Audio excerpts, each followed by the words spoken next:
Hello மக்களே, welcome to Delhi tax. எல்லாருக்கும் happy morning. இன்னைக்கு எபிசோட் ரொம்பவே எமோஷனலான எபிசோட். பிகாஸ் ரெண்டு பேரும் ஃபார்ம் ஹவுஸ்ல இருந்து கிளம்புறாங்க. அவங்களுக்குள்ள இருக்க அந்த கியூட்டான மொமெண்ட்ஸ், அதை எப்படி சொல்றதுன்னா, நமக்கு ஒரு நாளையே வந்து பாத்தீங்கன்னா கிட்டத்தட்ட 2 வாரமா வந்து காமிச்சிருக்காங்க. இன்னைக்கு அவங்க 2 பேரும் வந்து பிரிய போறோம், அதாவது பிரிய போறோம்னா 2 பேரும் அவங்கவுங்க வீட்டுக்கு போக போறாங்க. காவேரி வந்து நம்மளை விட்டு போக போறாங்கன்னு சொன்னதும் அந்த எமோஷனலா ஒரு கண்ணு கலங்கி அழுதது, காவேரி சமாதானப்படுறது, அப்புறம் காவேரியை வந்து விஜய் சமாதானப்படுத்துறதுன்னு சொல்லிட்டு அவ்வளோ அழகாக வந்து நமக்கு ஸ்க்ரீனில் காமிச்சிருந்தாங்க. டயலாக்ஸ்ல இருந்து அவங்களுடைய ஆக்டிங் பெர்ஃபார்மன்ஸ் எல்லாமே வந்து இன்னைக்கு டாப் நாச்சாக இருந்துச்சு. அண்ட் கொஞ்ச நேரத்துக்கு முன்னாடி எடிட்டருமே ஒரு போஸ்ட் பண்ணியிருந்தாங்க, நம்ம வீக்காவுடைய பிக்சர். இன்னைக்கு அந்த என் ஃப்ரேம் இருந்துச்சு இல்லையா, அந்த ஃப்ரேமை வந்து ஷேர் பண்ணி ஸ்லீப்லெஸ் அப்படின்னு சொல்லி அவங்களுமே வந்து இப்போதான் எடிட் பண்ணிட்டு இருக்காங்க போல. எனிவேஸ், கிட்டத்தட்ட 9 days வந்து நம்ம வீக்காவுடைய அவ்வளோ அழகான லவ்லியான மூமெண்ட்ஸ் எல்லாம் நமக்கு கொடுத்த எல்லாருக்கும் ஒரு ஸ்பெஷல் தேங்க்ஸ்.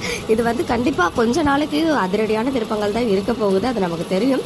இருந்தாலும் அதையும் நம்ம வந்து பார்த்து கண்டிப்பாக எம்என்க்கு சப்போர்ட் பண்ணியே ஆகணும். இன்னைக்கு ரொம்ப ரொம்ப முக்கியமான நாள். பிகாஸ் மகாநதி டைம் சேஞ்ச் ஆன பிறகு அந்த 7:30 ஸ்லாட்க்கு வரப்போகிற டிஆர்பி டே இன்னைக்கு தான். ஸோ பார்க்கலாம், நானும் வெயிட் பண்ணிட்டு இருக்கேன். நிறைய விஷயங்கள் எனக்கு இருக்குது டிஆர்பியில். ஏன்னா நிறைய டைம் சேஞ்சஸ், நிறைய நியூ சீரியல்ஸ் லான்ச்னு சொல்லிட்டு எல்லாத்தோட டிஆர்பியும் இன்னைக்கு தான் வர இருக்கு. ஸோ நானுமே டிஆர்பி கிடைச்சதுமே இமீடியட்டாக உங்களுக்கு கொஞ்சம் ஷேர் பண்ணுறேன். இன்னைக்கு எபிசோடில் வெண்ணிலாவை ராகினி இன்னும் செம்மையாக ட்ரிகர் பண்ணி அங்கே போயிட்டு, அதாவது காவேரி வீட்டில் வெண்ணிலா ஷூட்டிங் நடந்துச்சு இல்லையா, அதுக்கு ஏன் அப்படின்ற விஷயம் இன்னைக்கு நமக்கு கிளியராக தெரிஞ்சிடுச்சு. அந்த அளவுக்கு செம்மையா ராகினி வந்து அவங்க கேமை ப்ளே பண்றாங்க.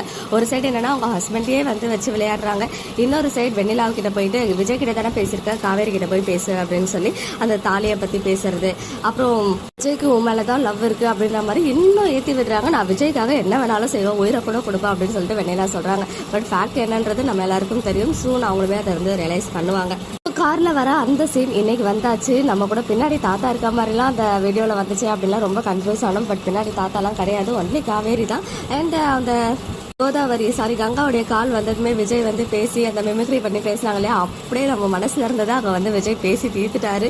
என்னெல்லாம் நம்ம கேட்கணும்னு நினைச்சோமோ அதெல்லாம் வந்து விஜய் அவங்க ஒய்ஃப்காக கேட்டுட்டாரு. பின்ன என்ன காவேரி ஹோல் ஃபேமிலியும் சேர்ந்து ஒன்று டார்ச்சர் பண்ணுவாங்களா அப்படின்னு சொல்லி விஜயோடைய ஆதங்கம். ஃபைனலி அங்கே அவங்க வீட்டு முன்னாடி இறங்கிட்டு, அதாவது அந்த தெரு எண்டில் வந்து இறங்கிட்டு, அப்பயும் காவேரி வந்து போக மாட்டோம் அப்படின்னு சொல்லும்போது விஜய் வந்து சமாதானப்படுத்தி 2 பேரும் ஏதோ நாளைக்கு ஒரு சீன் இருக்குன்னு நினைக்கிறேன். ஏன்னா காவேரி வந்துட்டு ஏதோ சொல்ல போகிறோம் அப்படின்னு சொல்லியிருக்காங்க இல்லையா, ஸோ பார்ப்போம் என்ன சொல்கிறாங்க அப்படின்னு சொல்லி.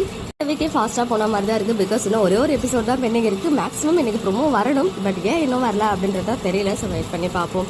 ஓகே மக்களே, நெக்ஸ்ட் வீடியோவில் மீட் பண்ணுறேன். எக்ஸ்க்ளூசிவ் அப்டேட்ஸ்க்கு மறக்காம நம்ம யூடியூப் சேனலை சப்ஸ்கிரைப் பண்ணிக்கோங்க.